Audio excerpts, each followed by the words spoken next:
Assalamualaikum warahmatullahi wabarakatuh. Selamat datang di channel Bicara Saja. Sebelum lanjut ke cerita, tulis sholawat dulu di komentar ya, agar kelak kita mendapatkan syafaat di akhirat nanti. Amin. Hujan gerimis membasahi atap rumah kayu milik keluarga Rina di Indramayu, saat ibunya menatap kosong kalender yang digantung di dinding ruang tamu. Sudah lebih dari 8 bulan sejak putri sulungnya berangkat ke Kamboja. Tak ada kabar, tak ada uang kiriman. Hanya sunyi yang makin hari makin menyesakkan dada. Sementara itu, ribuan kilometer dari kampung halamannya, Rina duduk terdiam di pojok ruangan berukuran 2x3 meter. Ruang itu dulunya gudang peralatan rumah tangga. Tak ada jendela, hanya ada satu lampu redup yang jarang dinyalakan. Lantai semen dingin menjadi tempat tidurnya. Sebuah selimut tipis penuh noda menjadi satu-satunya pelindung dari gigitan nyamuk dan hawa dingin malam Kamboja. Rina masih ingat jelas saat ia pertama kali mendaftar pekerjaan itu. Seorang agen perempuan bernama Mbak Leni menjanjikannya pekerjaan halal sebagai pembantu rumah tangga di Phnom Penh, dengan gaji $450 per bulan. Uang itu, kata Leni, bisa cukup untuk membangun kamar mandi di rumahnya dan membiayai adiknya sekolah. Rina pun menandatangani kontrak di kertas yang tak sepenuhnya ia pahami, sebelum akhirnya diterbangkan secara legal dengan visa turis. Lalu, dijemput oleh seorang pria Kamboja bermobil hitam yang memperkenalkannya sebagai Emer Fong. Hari pertama, Rina masih diberi makan 3 kali dan tidur di kamar pembantu. Tapi mulai hari ketiga, ia tak boleh lagi keluar rumah. Paspornya disita, ponselnya diambil, pintu-pintu rumah dikunci dari luar. Setiap harinya, Rina bangun pukul 5 pagi dan baru tidur tengah malam. Ia harus membersihkan 3 lantai rumah, menyetrika, memasak untuk 8 anggota keluarga, dan menjaga 2 balita, semuanya sendiri. Tiap kesalahan kecil, seperti kurang garam di sup atau lupa menjemur cucian, dibalas dengan bentakan, tamparan, atau dilempar sendal oleh Madam Lina, istri Emer Fong yang dikenal sebagai pengusaha toko perhiasan di Phnom Penh. Bodoh, kamu manusia atau binatang? Bentaknya suatu pagi, ketika Rina tak sengaja menjatuhkan botol saus ke lantai. Sejak saat itu, setiap hari menjadi neraka. Rina tak lagi diberi izin makan bersama keluarga. Ia hanya diberi sisa-sisa makanan di dapur, seringkali basi.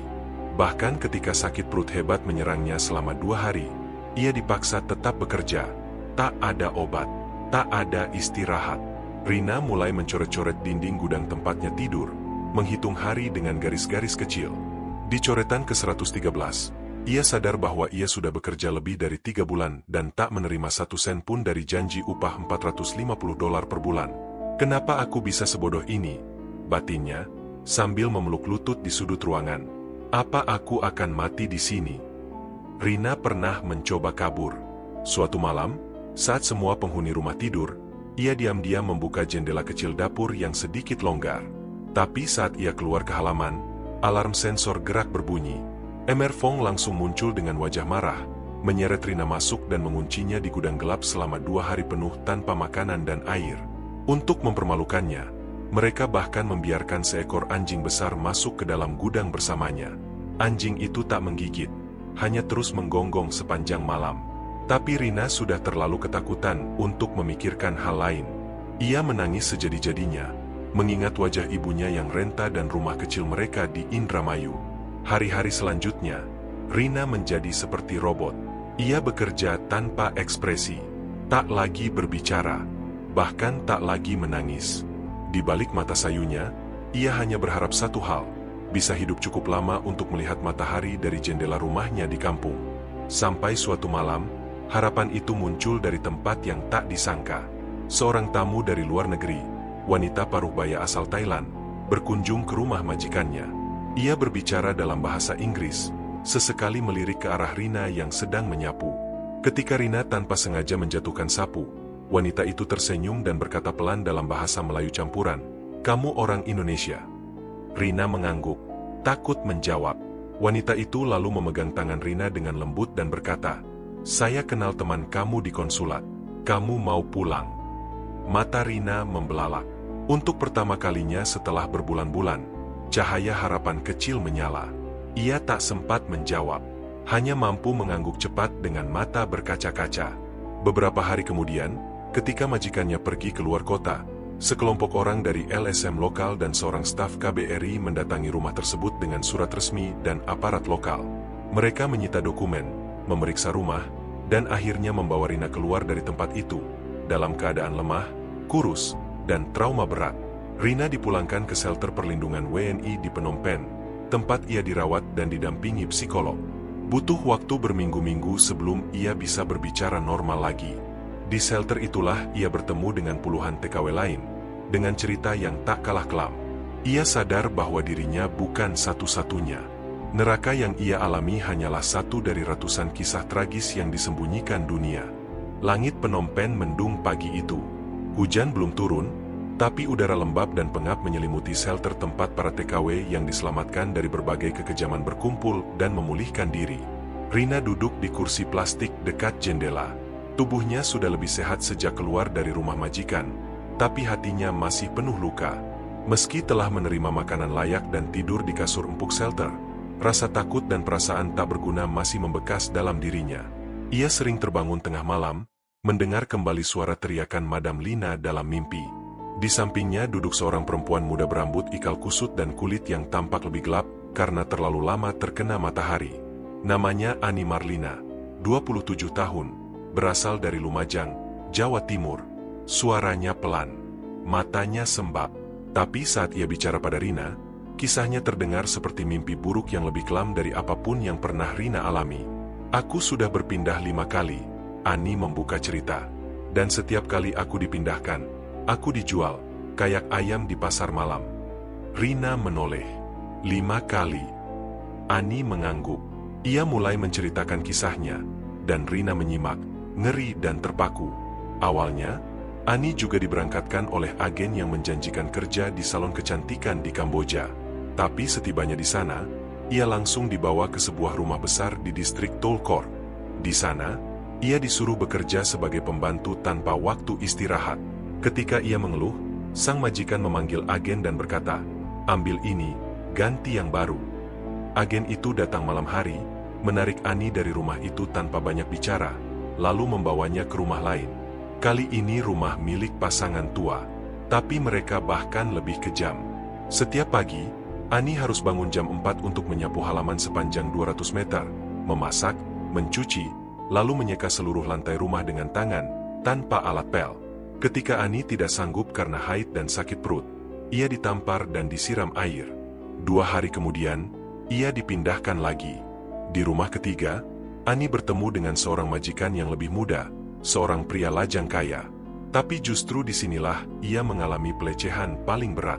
Pria itu sering menyuruhnya masuk ke kamar pada malam hari, menyuruhnya memijat, lalu mencoba mencium dan meraba tubuhnya. Ani menolak, tapi hanya sempat 2 malam di sana. Ia lari dari rumah itu dan bersembunyi di kebun tetangga. Tetapi agen menemukannya juga. Kali ini, Ani dikurung dulu di sebuah kamar sempit selama 3 hari, tidak diberi makan. Setelah itu, ia dijual lagi. Harganya $1.000 AS. Ia mendengar langsung ketika sang agen berbicara lewat telepon, membahas harga dirinya seperti barang bekas. Ani mengatakan, rasanya seperti mati tapi disuruh terus bangun. Di rumah keempat, Ani hampir gila. Majikannya seorang wanita dengan penyakit jiwa, yang sering bicara sendiri dan menuduh Ani mencuri. Ia dilempar sapu, dipukul dengan sendok kayu, dan disiram air cabai saat ketahuan menyimpan sisa makanan. Tetangga yang kasihan diam-diam memberitahu relawan, dan Ani sempat melarikan diri ke pasar, menangis dan meminta tolong dalam bahasa Indonesia seadanya. Tapi polisi yang datang justru mengantar dia kembali ke agen, karena ia tak punya paspor atau identitas.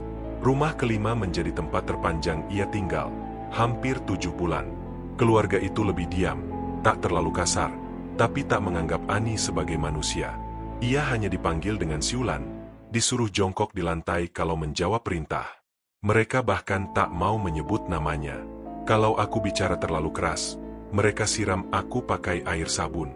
Kalau aku tertawa, mereka marah. Aku merasa aku bukan manusia lagi.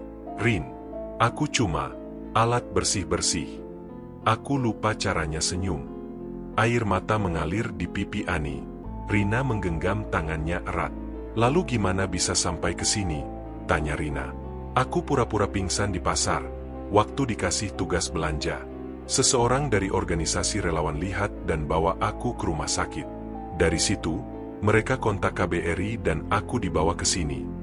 Malam itu, Ani dan Rina tidur di kasur bersebelahan. Tak banyak kata-kata, hanya keheningan yang berbicara, dan deru kipas angin tua di langit-langit shelter. Tapi bagi mereka, keheningan lebih nyaman daripada teriakan atau cambukan dari majikan mereka dulu. Beberapa hari kemudian, Rina melihat Ani mulai berani bicara dengan staf shelter. Ia ikut kegiatan psikososial, belajar bahasa Inggris dasar, dan mulai menulis di buku harian. Di salah satu halaman, Rina tak sengaja membaca tulisan Ani. Kalau aku berhasil pulang, aku mau jadi ibu yang baik. Bukan seperti majikan yang memperlakukan pembantunya seperti binatang. Aku janji, kalau ada TKW lain yang ditipu, aku akan bela mereka. Keesokan harinya, 2 wanita muda dari LSM HAM lokal datang ke shelter. Mereka membawa dokumen penting dan hasil penyelidikan agen ilegal yang menjual Ani. Rina mendengar kabar bahwa agen itu sedang diburu polisi. Ia merasa lega, meski belum sepenuhnya percaya keadilan akan datang. Beberapa minggu kemudian, Ani diberangkatkan pulang ke Indonesia. Rina mengantar sampai gerbang shelter. Mereka berpelukan lama. "Aku tunggu kamu di Lumajang ya," kata Ani. "Kalau sudah pulang nanti, cari aku. Kita bangun usaha bareng, buka warung kecil. Gak ada lagi kerja di luar negeri kalau kita bisa hidup layak di negeri sendiri." Rina tersenyum lemah, menahan air mata. Ketika mobil menjemput Ani, Rina berdiri menatap langit. Langit Phnom Penh cerah pagi itu. Untuk pertama kalinya dalam berbulan-bulan, ia merasa udara segar masuk ke dadanya. Ia tahu masih banyak luka, masih banyak kisah kelam. Tapi satu hal pasti, ia tidak sendiri. Dan cerita-cerita seperti milik Ani harus disuarakan agar tak ada lagi yang dijual seperti barang dan dikurung seperti binatang. Pagi itu, Rina sedang menyiram tanaman di halaman kecil shelter saat sebuah mobil van putih berhenti di depan gerbang. Petugas dari kedutaan turun lebih dulu, lalu diikuti oleh seorang perempuan muda berbadan kurus, berjalan tertatih-tatih dengan langkah pelan. Lengannya terlihat menggigil meski matahari sudah cukup terik. Tubuhnya dibalut jaket tipis yang menutupi sebagian besar bekas luka di leher dan punggung tangannya. Wajahnya pucat, rambutnya lepek tak terurus, dan sorot matanya kosong. "Namanya Weni," kata salah satu staf shelter. "Baru diselamatkan dari Batambang. Kasus penyiksaan berat." Rina mengangguk pelan. Ia tahu, setiap orang yang masuk ke shelter ini membawa luka masing-masing. Tapi Weni tampak hancur. Seperti tubuhnya hadir, tapi jiwanya masih terpenjara di tempat lain. Hari pertama, Weni hanya duduk diam di pojok kamar. Tak bicara, tak menatap siapapun. Bahkan saat makan, ia seperti tak punya rasa. Suapan hanya untuk bertahan, bukan karena lapar. Rina yang sudah lebih stabil akhirnya mulai memberanikan diri mendekati Weni. Ia tahu rasanya menjadi orang asing di negeri yang tak peduli. Ia tahu perihnya disiksa, ditelantarkan, dilupakan. Suatu malam, saat semua penghuni shelter sudah tertidur, Rina melihat Weni terbangun mendadak, menjerit pelan, tubuhnya berkeringat dingin. Rina mendekatinya. "Weni, gak apa-apa," bisiknya. Weni menatapnya. Lama, matanya berkaca-kaca. Lalu, perlahan, ia mulai bicara. Weni berasal dari Madiun. Ia berangkat ke Kamboja karena iming-iming kerja sebagai pelayan restoran di daerah Siem Reap. Namun sesampainya di bandara, agen yang menjanjikannya pekerjaan malah membawa Weni ke daerah perbatasan, ke sebuah rumah besar di kota Batambang, tempat tinggal keluarga pengusaha lokal. "Kerjanya gak jelas," kata Weni. "Kadang disuruh bersih-bersih, kadang bantu usaha keluarganya. Tapi kebanyakan aku disuruh ngurus kuda dan sapi." Majikannya, seorang pria bernama Emer Chan, dikenal sebagai orang yang keras kepala dan temperamental. Ia sering marah hanya karena hal-hal sepele, air minum kurang dingin, handuk kurang bersih, atau pakaian tidak disetrika rapi. Awalnya Weni hanya dimaki, tapi lama-lama ia mulai dipukul, dicubit, diseret. Hingga suatu hari, Weni menjatuhkan nampan berisi gelas saat tergesa naik tangga. Dia langsung naik pitam, teriak-teriak pakai bahasa Khmer. "Aku gak ngerti apa-apa, cuma bisa minta maaf." Namun maaf Weni, tak cukup. Emer Chan menyuruh Weni masuk ke gudang kecil di belakang rumah. Di sana, ia mengambil sebuah alat berwarna hitam yang terlihat seperti walkie-talkie, tapi dengan 2 batang logam kecil di ujungnya. Sebuah alat kejut listrik. Sebelum Weni sempat berlari, alat itu sudah ditempelkan ke punggungnya. Seketika tubuhnya kejang, matanya terbelalak, dan ia jatuh ke lantai, menggigil tak terkendali. Itu sakit banget, Rin. Suara Weni mulai gemetar. Aku sampai gak bisa teriak. Suaraku mati. Tubuhku seperti terbakar dari dalam. Setelah kejadian itu, Weni tidak lagi diizinkan berbicara. Ia diperlakukan seperti tahanan. Setiap harinya, ia harus membawa papan kecil bertuliskan, "Sorry I'm stupid," yang digantung di lehernya saat bekerja. Majikannya menyuruh anak-anaknya menertawakan Weni. Setiap malam aku cuma bisa duduk di pojok kamar. Mereka gak ngasih lampu. Gelap. Aku gak tahu pagi atau malam. Kadang aku pikir mungkin aku lebih baik mati saja. Weni sempat mencoba kabur. Tapi karena tubuhnya masih lemas akibat setruman, ia hanya mampu melangkah sejauh beberapa meter sebelum pingsan. Untungnya, seorang tetangga yang curiga melihat tubuh lemas di pinggir pagar segera melapor ke otoritas lokal. Saat dijemput, tubuh Weni penuh luka lebam. Di punggungnya terdapat bekas luka bakar berbentuk batang besi. Lehernya merah keunguan. Dan bagian dalam mulutnya robek. Kemungkinan karena menggigit lidah saat tersetrum. Sampai di rumah sakit, dokter bilang aku dehidrasi berat. Berat badanku tinggal 39 kilo. Ucapnya, aku bahkan gak sadar sudah diinfus. Aku pikir aku masih di gudang itu. Rina mendengarkan dengan mata berkaca-kaca. Di shelter itu, Weni mulai menerima perawatan medis dan psikologis. Ia masih sering mimpi buruk, tapi sudah bisa bicara dan makan lebih teratur. Suatu hari, Rina menemani Weni keluar untuk berjemur pagi. "Weni, kamu kuat," kata Rina. "Aku juga pernah dikurung. Tapi kamu lebih dari kuat. Kamu selamat dari kejahatan yang orang lain mungkin gak akan sanggup tahan." Weni hanya tersenyum samar. "Aku gak tahu bisa pulang atau enggak. Tapi kalau aku pulang, aku gak mau diam. Orang-orang harus tahu. Di balik janji gaji besar, ada penyiksaan begini." Beberapa minggu kemudian, Rina menemani staf shelter saat perwakilan media dan organisasi HAM lokal datang untuk mendokumentasikan kasus-kasus kekerasan terhadap pekerja migran. Weni bersedia diwawancara. Wajahnya masih pucat. Tapi saat ia menunjukkan bekas luka di lengan dan menjelaskan bagaimana alat setrum itu menempel di kulitnya, semua orang di ruangan terdiam. "Aku bukan kriminal. Aku cuma orang miskin yang ingin bekerja," katanya. "Tapi aku diperlakukan lebih buruk dari binatang." Rekaman itu kemudian menjadi bagian dari laporan ke pemerintah Kamboja dan Indonesia, serta diajukan ke organisasi internasional yang menangani kekerasan tenaga kerja migran. Hari berlalu, Rina dan Weni makin dekat. Di malam-malam sepi shelter, mereka berbicara tentang kampung halaman, tentang makanan yang mereka rindukan, dan tentang langit biru di tanah air yang rasanya seperti mimpi. Suatu malam, Weni menulis di dinding shelter dengan spidol kecil. "Jika suara kita tak didengar, biarlah luka ini bersuara. Jika tubuh ini pernah disetrum, kini aku hidup untuk menyetrum kesadaran dunia." Rina membacanya, dan diam-diam mengabadikan tulisan itu dalam buku harian miliknya.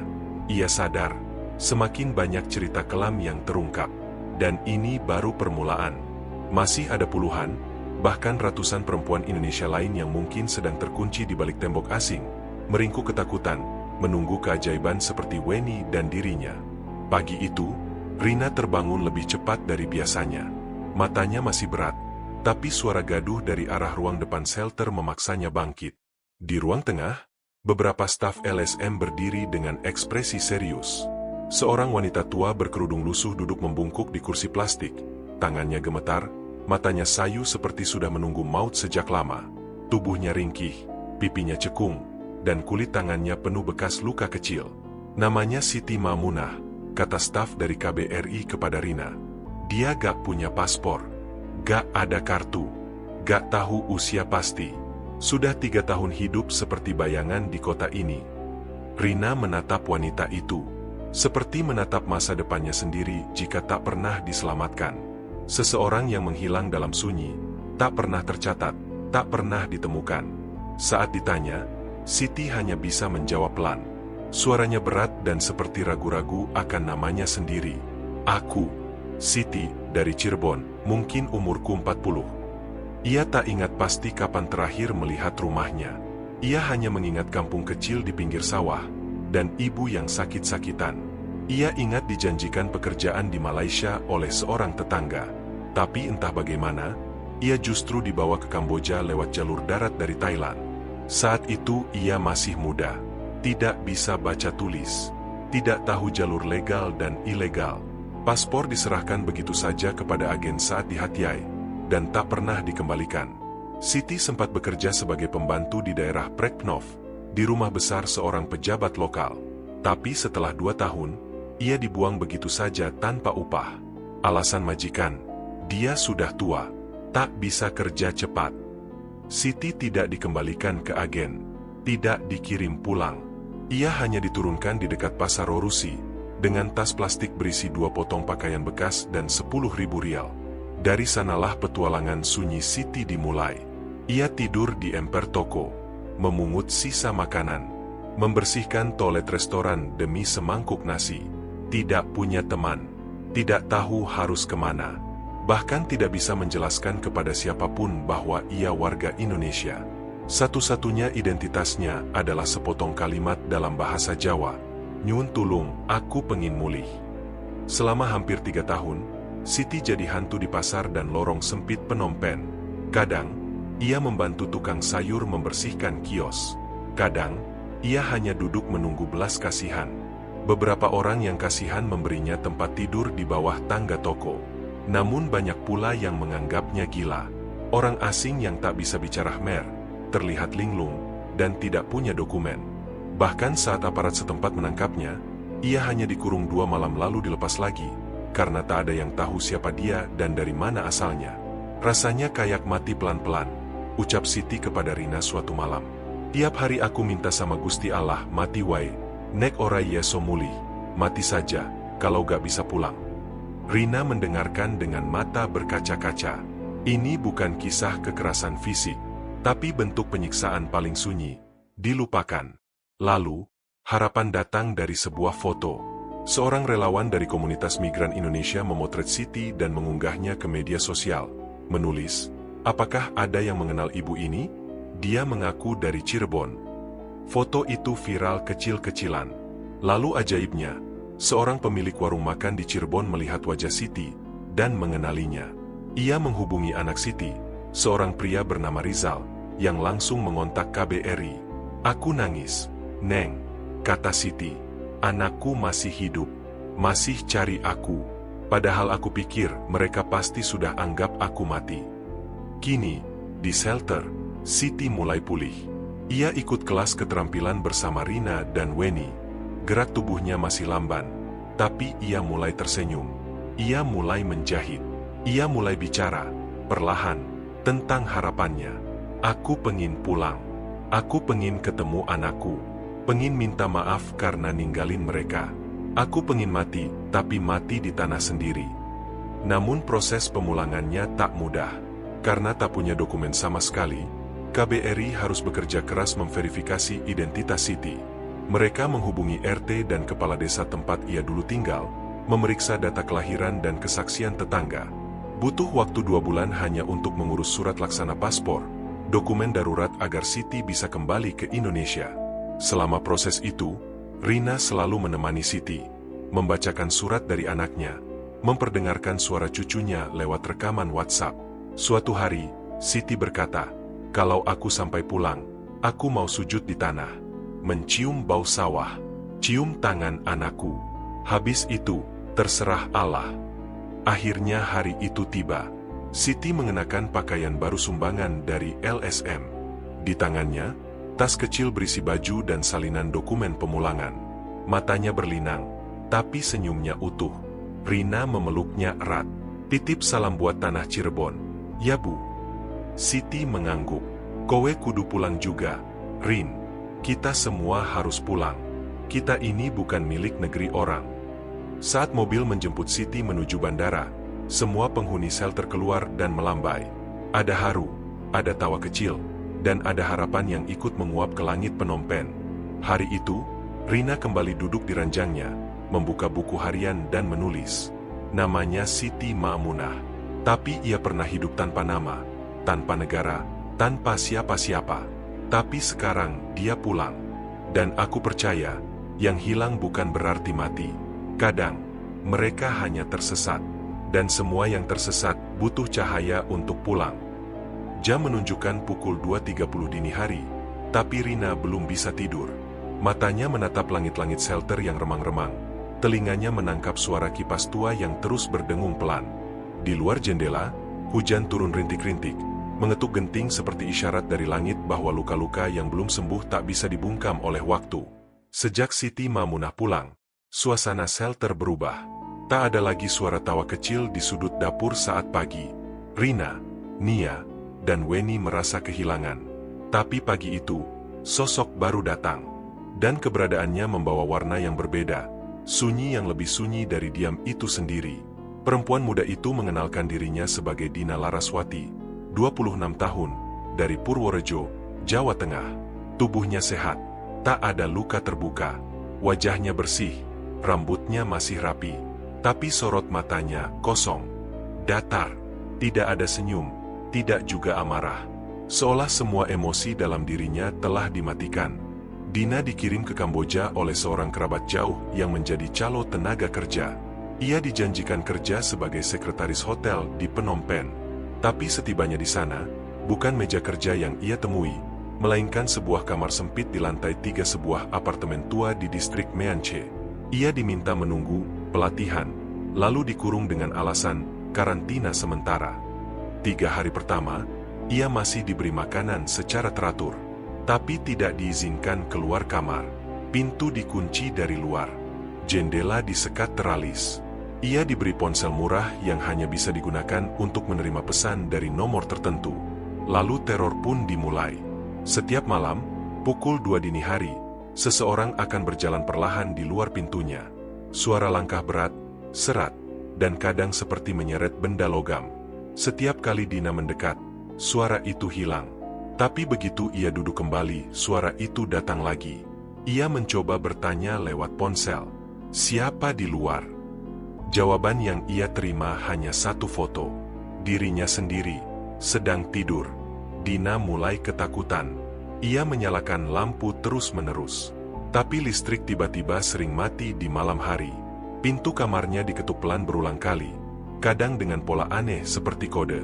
Tiap pagi, makanan datang diam-diam. Tak ada suara, tak ada wajah. Tapi selalu ada secari kertas di bawah nampan, bertuliskan, "Diam atau keluargamu di Purworejo akan tahu siapa kamu sebenarnya." Padahal, ia belum melakukan apapun. Hari ke-12, video mulai dikirim ke ponselnya. Video wajahnya, saat mandi, saat mengganti pakaian. Semuanya direkam secara diam-diam dari lubang ventilasi. Dina mencoba menutupi lubang itu dengan handuk, tapi keesokan harinya, handuk itu dibakar separuh. Dibiarkan menggantung hitam seperti ancaman tanpa kata. "Selama 3 bulan aku hidup seperti tikus, Rina," kata Dina saat bercerita untuk pertama kali. "Gak pernah disentuh, tapi setiap malam aku berharap mati, karena aku lebih takut hidup." Ia tidak tahu siapa yang mengintainya. Ia tak tahu dari mana suara itu datang, tapi rasa bahwa setiap gerakannya diawasi membunuhnya perlahan. Dina bahkan pernah mencoba menusuk tubuhnya dengan pecahan kaca, berharap sakit fisik bisa menutupi rasa gila yang terus menghantuinya. Tapi ia hanya terluka sedikit, dan justru dimarahi oleh pengawas lewat pesan teks. "Jika kamu melukai dirimu lagi, kami akan kirimkan potongan video ini ke keluarga dan menyebarkannya di internet." Pada akhirnya, sebuah kebetulan menyelamatkan Dina. Saat mati lampu besar melanda distrik Mean Chey, pintu apartemen tidak terkunci sempurna karena sistem elektroniknya rusak. Dina menyadarinya di dini hari saat hendak ke kamar mandi. Ia nekat melangkah keluar, menyusuri lorong gelap, hingga akhirnya mencapai tangga darurat dan berlari ke jalan raya. Tubuhnya gemetar, pakaian lusuh, tapi ia berteriak meminta tolong pada pengendara motor yang lewat. Untungnya, Seorang sopir taksi online asal Filipina mengenal sedikit bahasa Indonesia dan membawanya ke kantor LSM lokal. Di sana, Dina histeris.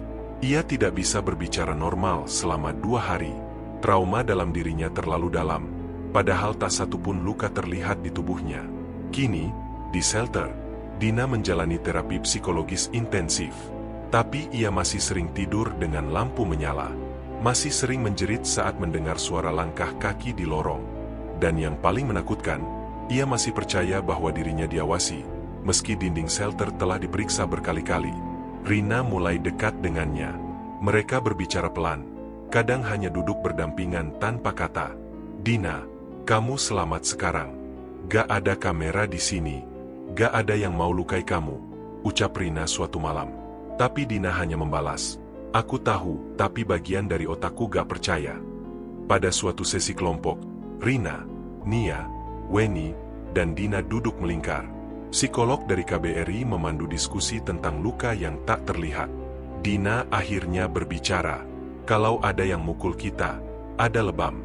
Kalau kita kelaparan, perut keroncongan. Tapi, kalau rasa takut itu tinggal di kepala kita setiap detik, gak ada yang lihat, gak ada yang percaya. Tapi aku tahu, itu nyata. Dan aku masih terkurung, bahkan di sini. Semua hening. Rina menggenggam tangannya. Tapi kita semua saksi. Kita semua percaya kamu. Dan kita gak akan biarkan kamu sendiri lagi. Hari demi hari, Dina mulai menulis jurnal. Ia menggambar pintu yang terbuka, langit yang biru, dan dirinya sendiri berdiri di tengah padang rumput. Ia tahu mungkin butuh waktu bertahun-tahun untuk benar-benar merasa bebas. Tapi satu hal ia pegang. Kalau mereka menyiksaku tanpa menyentuh, maka aku juga akan sembuh tanpa harus membalas. Aku akan pulang, hidup, dan tidak jadi hantu di negeri orang. Sudah seminggu hujan tak turun di Phnom Penh.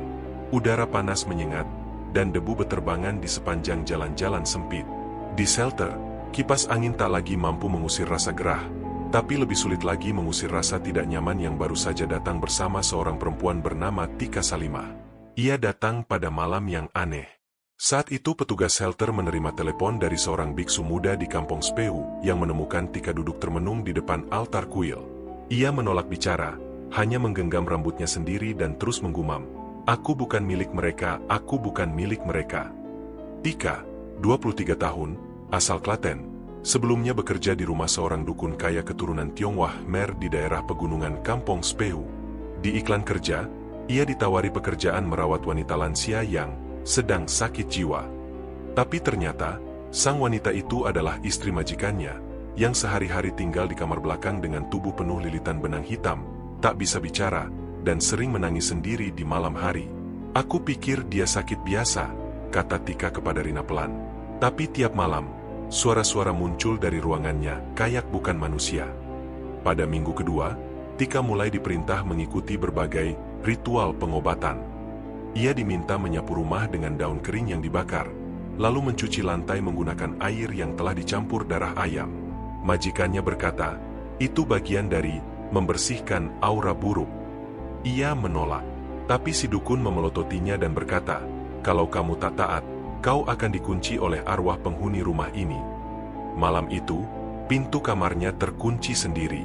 Gagang pintu bergetar, dan suara-suara aneh terdengar di luar jendela. Ia menangis semalaman, tapi tak seorang pun datang membantu. Beberapa hari kemudian, Tika disuruh mandi di sungai kecil di belakang rumah, hanya memakai kain kafan bekas. Ia diminta duduk di dalam lingkaran garam dan bunga bangkai. Di sekelilingnya, patung-patung kecil berbentuk bayi diletakkan dengan mata yang ditutup kain merah. Majikanku bilang, ini ritual penyatuan roh, biar aku nggak diganggu makhluk halus. Tapi aku tahu ini bukan buat nolong aku. Aku dijadikan bagian dari ilmu hitamnya. Setelah ritual itu, Tika mulai merasa sakit. Tidurnya terganggu. Ia sering bermimpi terperangkap dalam sumur gelap dan mendengar anak-anak menangis. Kadang tubuhnya terasa panas seperti dibakar, tapi tidak ada demam. Puncaknya terjadi pada malam ke-30, ia tinggal di sana. Ia terbangun dalam keadaan tubuh diikat dengan benang putih. Di depannya, sang majikan duduk dengan jubah merah, menggenggam kitab tua berbahasa Mandarin dan Khmer. Di sekelilingnya, 7 lilin menyala, dan asap dupa memenuhi ruangan. "Aku merasa seperti mau dikorbankan," kata Tika, gemetar. Matanya merah.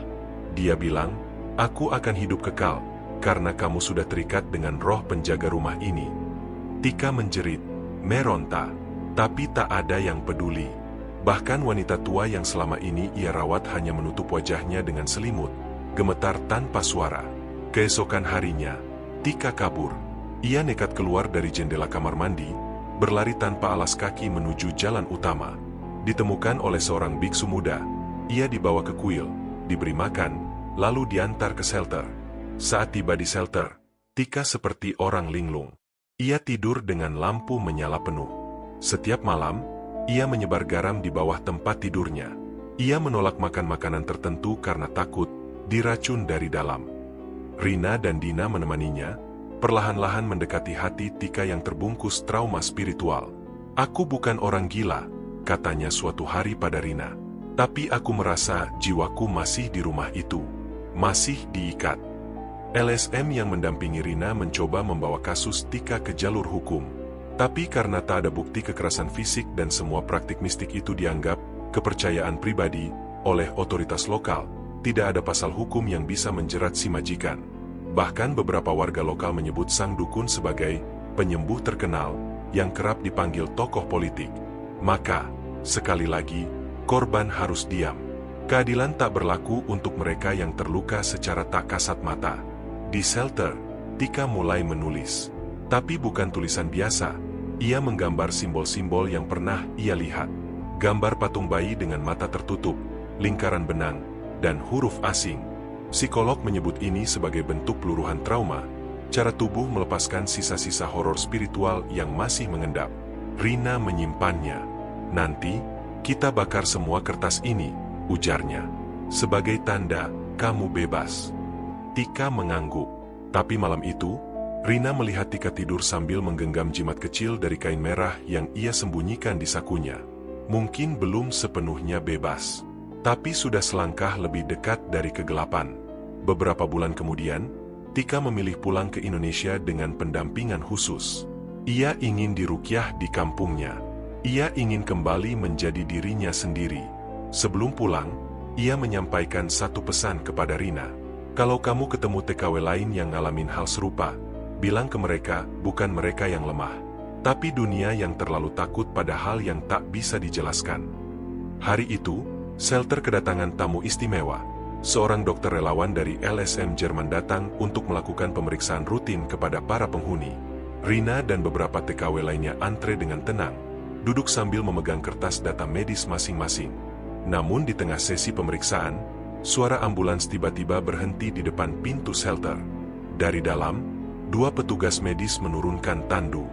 Di atasnya, seorang perempuan muda berambut gimbal kusut, kulitnya pucat dan bersisik, tubuhnya sangat kurus, hampir seperti tulang terbungkus kulit. Ia mengenakan daster tipis robek di beberapa bagian. Matanya kosong, tetapi sesekali bergerak cepat menatap langit-langit, seolah menyusuri sesuatu yang hanya dia yang bisa lihat. "Namanya Marni," ujar petugas LSM. "Dia ditemukan dalam kondisi terkunci di loteng rumah majikannya. Sudah 8 bulan tidak diizinkan keluar. Bahkan untuk buang air pun, di tempat dia tidur." Rina menutup mulutnya, menahan mual. Tapi bukan karena bau, melainkan karena perasaan bahwa manusia bisa diperlakukan lebih buruk daripada hewan oleh sesamanya, hanya karena mereka tak punya kuasa. Marni berasal dari Probolinggo. Ia direkrut oleh calo lokal dan dijanjikan pekerjaan sebagai asisten rumah tangga dengan gaji 2 kali lipat dari standar. Tak banyak tanya, ia langsung berangkat, tanpa tahu bahwa ia akan jadi tawanan di rumah bertingkat 2 di distrik elit Tolkor. Awalnya, ia hanya membersihkan rumah, mencuci piring, menyapu, seperti biasa. Tapi hanya 2 minggu setelah bekerja, majikannya, sepasang suami istri berusia 60-an, mulai curiga bahwa Marni sering melamun dan lambat bekerja. Mereka kemudian mengunci Marni di loteng rumah, katanya, biar gak mengganggu. "Awalnya aku pikir cuma seminggu, tapi minggu jadi bulan. Bulan jadi 8, ujar Marni dengan suara serak kepada Rina di malam hari.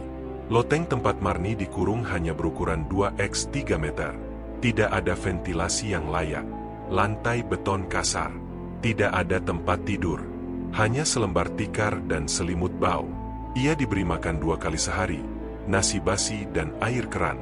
Tidak pernah dibawa keluar. Tidak pernah diajak bicara. Bahkan, lampu tidak pernah dinyalakan malam hari. Ia hanya ditemani oleh suara tikus dan derit kayu. Kadang, ia berbicara sendiri agar tak kehilangan kewarasannya. Kadang, ia menyanyi dalam hati, tapi lebih sering ia menangis, membayangkan keluarganya di Jawa yang mungkin mengira ia sudah mati. Aku lupa caranya bicara, kata Marni saat pertama kali mencoba bercakap di shelter. Lidahku kaku, suaraku kayak hilang. Suatu malam, Marni sakit parah, demam tinggi, batuk berdarah. Tapi majikannya hanya melempar obat dari celah pintu. Tak kunjung membaik, tubuh Marni mulai gemetar hebat, hingga akhirnya salah satu tetangga curiga karena mendengar suara rintihan terus-menerus dari loteng rumah itu. Tetangga tersebut melapor diam-diam ke petugas LSM lokal, yang lantas menghubungi polisi. Saat pintu loteng dibuka paksa, mereka menemukan Marni nyaris tak sadarkan diri, tubuhnya tinggal tulang dan keringat dingin menetes dari seluruh badannya. Kini, Marni dirawat intensif di shelter. Setiap hari, dokter memberinya cairan infus dan makanan bergizi. Tapi tubuhnya butuh waktu untuk pulih. Lebih dari itu, jiwanya, hancur dan remuk, butuh waktu lebih lama untuk percaya bahwa dunia luar tidak sekejam loteng itu. Saat pertama kali diberi pakaian baru, Marni menolak memakainya. Saya takut dikira maling kalau ganti baju bagus, katanya. Ia juga sempat marah saat pintu shelter ditutup, karena trauma dikurung kembali. Bahkan, ia tidak bisa tidur jika lampu dimatikan. Rina akhirnya tidur di dekatnya beberapa malam, menyalakan lilin kecil agar Marni merasa masih di dunia nyata. Aku merasa tubuhku udah keluar dari loteng, bisik Marni suatu malam. Tapi pikiranku masih di sana. Aku masih mendengar suara rantai, masih merasa dikunci. Rina menggenggam tangannya. Tapi di sini gak ada kunci. Gak ada rantai. Kita semua saksi bahwa kamu bebas. Kasus Marni membuka mata banyak pihak, termasuk media internasional. Foto-fotonya saat pertama kali ditemukan dipublikasikan oleh Human Rights Watch, memicu kemarahan publik. Pemerintah Kamboja akhirnya menyita rumah majikan Marni untuk penyelidikan. Namun proses hukum berjalan lambat. Seperti biasa, sistem berpihak pada yang punya uang dan koneksi. Namun Marni tak lagi diam. Meski masih lemah, ia ikut dalam sesi advokasi bersama LSM, bercerita tentang pengalamannya kepada calon TKW baru yang sedang dipersiapkan keberangkatannya. Aku dulu gak tahu bedanya kerja dan diperbudak, katanya. Tapi sekarang aku tahu. Dan aku mau kalian tahu juga, supaya gak bernasib kayak aku. Suatu sore, saat langit Phnom Penh cerah, Marni berdiri di depan jendela shelter untuk pertama kalinya tanpa gemetar. Ia menatap keluar, ke jalan, ke suara motor, ke langit yang luas. Aku pengen jalan-jalan, ke taman, duduk di bangku, lihat anak kecil lari-lari, dengar suara manusia, katanya kepada Rina. Dan kamu akan ke sana, dengan kakimu sendiri, jawab Rina, tersenyum. 3 hari sebelum jadwal kepulangan Rina ke Indonesia, sebuah panggilan darurat datang ke shelter. Petugas dari KBRI dan LSM lokal membawa seorang anak perempuan, secara harfiah anak, ke ruang perawatan. Ia mengenakan hoodie kelabu kebesaran, celana panjang robek di lutut, dan sandal yang terlalu kecil untuk kakinya. Matanya kosong, wajahnya terlalu muda untuk disebut wanita, tapi perutnya sudah mulai membuncit. Hamil, dan masih 16 tahun. Namanya Ayu Prameswari. Dari Brebes. Baru 2 bulan lalu ulang tahun ke-16, kata staf KBRI. Rina tercekat. Tak pernah sebelumnya ia melihat seseorang yang begitu muda, namun membawa luka seberat dunia. Ayu dibawa ke Kamboja lewat jalur udara menggunakan paspor palsu. Ia dijanjikan pekerjaan sebagai model iklan oleh agensi fiktif yang ternyata beroperasi sebagai kedok penipuan daring. Sesampainya di Phnom Penh, ia langsung dibawa ke sebuah gudang gelap di pinggiran kota, diubah menjadi markas live selling palsu, tempat para perempuan muda disuruh mempromosikan produk-produk yang tak pernah ada. Awalnya aku disuruh senyum depan kamera. pakai baju bagus, ngomong produk pemutih, serum, tas branded, tapi semua barang itu bohong, kata Ayu dalam bisikan. Kami cuma boneka, harus acting tiap hari, tertawa, joget, baca komentar, tapi kami gak bisa keluar. Di belakang layar, ada sindikat, kamera dikendalikan dari jauh, naskah dikirim lewat AirPage. Jika salah sebut produk, upah dipotong. Jika minta pulang, mereka disiksa secara mental. Jika menangis, rekamannya disebar dengan narasi bahwa mereka tidak profesional dan akan dikirim ke penjara. Ayu sempat memberontak. Ia berteriak, menangis, dan menolak syuting. Malamnya, ia dipanggil oleh Bos J, pria paruh baya pemilik sindikat, yang dikenal licik, kejam, dan tak tersentuh hukum karena punya koneksi. Bos J tidak memukul Ayu, tapi ia memperkosanya. Bukan sekali, melainkan setiap malam selama 2 minggu. Selalu di kamar studio kecil yang dikelilingi cermin satu arah, agar pria-pria lain bisa menonton dari balik ruangan tanpa ia sadari. Aku gak tahu siapa yang lihat, siapa yang tertawa. Aku cuma tahu aku mati setiap malam, dan bangun sebagai orang yang berbeda, ujar Ayu, suaranya retak. Saat ia sadar dirinya hamil, ia mencoba menyayat nadi sendiri menggunakan potongan kaleng minuman. Tapi gagal. Lalu ia disuntik vitamin oleh kru dan dipaksa tetap tampil di kamera seolah tak terjadi apa-apa. Nasib Ayu berubah saat gudang tempatnya disekap digerebek oleh tim gabungan Interpol dan polisi Kamboja atas laporan dari seorang teknisi jaringan yang curiga melihat pola siaran yang aneh. Ia diamankan bersama 3 perempuan lain, semuanya remaja. Salah satunya ditemukan dengan tanda-tanda depresi berat dan percobaan bunuh diri. Kini Ayu berada di shelter, hamil 5 bulan, trauma, dan masih bertanya, apakah aku salah? Rina menemaninya setiap malam. Tak banyak bicara, karena luka Ayu terlalu rumit untuk ditenangkan hanya dengan kata. Tapi perlahan, Ayu mulai membuka diri. Ia menggambar wajah seorang bayi di buku kosong, anak yang belum lahir, tapi sudah jadi saksi kebrutalan manusia. Aku takut, Kak, kalau aku melahirkan, apa anak ini akan tahu dia lahir dari pemerkosa? Tanya Ayu suatu sore. Rina menggenggam tangan Ayu erat. Kamu gak bisa pilih bagaimana anakmu lahir, tapi kamu bisa pilih bagaimana dia tumbuh. Dan kamu bukan korban selamanya. Kamu ibu, dan ibu adalah kekuatan. Hari-hari menjelang kepulangan Rina terasa berat. Ia merasa belum siap meninggalkan semua sosok yang telah menjadi saudara dalam penderitaan. Tapi ia tahu, Indonesia adalah rumah yang menanti. Ia harus pulang. Ia harus sembuh, untuk bisa kembali memperjuangkan orang-orang seperti Ayu dari tanah sendiri. Pada malam terakhirnya di shelter, semua penghuni berkumpul. Weni menyanyikan lagu Jawa yang penuh rindu. Sri menyalakan lilin untuk mengenang bayi yang tak sempat lahir. Dina tersenyum untuk pertama kalinya sejak berbulan-bulan. Marni berdiri di dekat pintu, kini lebih kuat. Dan Ayu memeluk Rina, sambil membisikkan, jangan lupakan kami, Kak, ceritakan kami, biar dunia tahu, kami ada. Rina melangkah ke ruang tunggu keberangkatan. Di tangannya, paspor merah dan tiket kembali ke tanah air. Di pundaknya, beban masa lalu. Tapi di hatinya, harapan. Sebelum masuk ke ruang boarding, ia menoleh ke langit Phnom Penh, lalu menulis di bukunya satu kalimat terakhir. Yang kami hadapi bukan hanya rasa lapar, bukan hanya tangan yang memukul atau kaki yang menendang, tapi sistem yang diam, negara yang acuh, dan dunia yang tutup mata. Tapi kini, satu persatu suara kami tak bisa dibungkam, karena kami bukan korban. Kami perempuan yang melawan.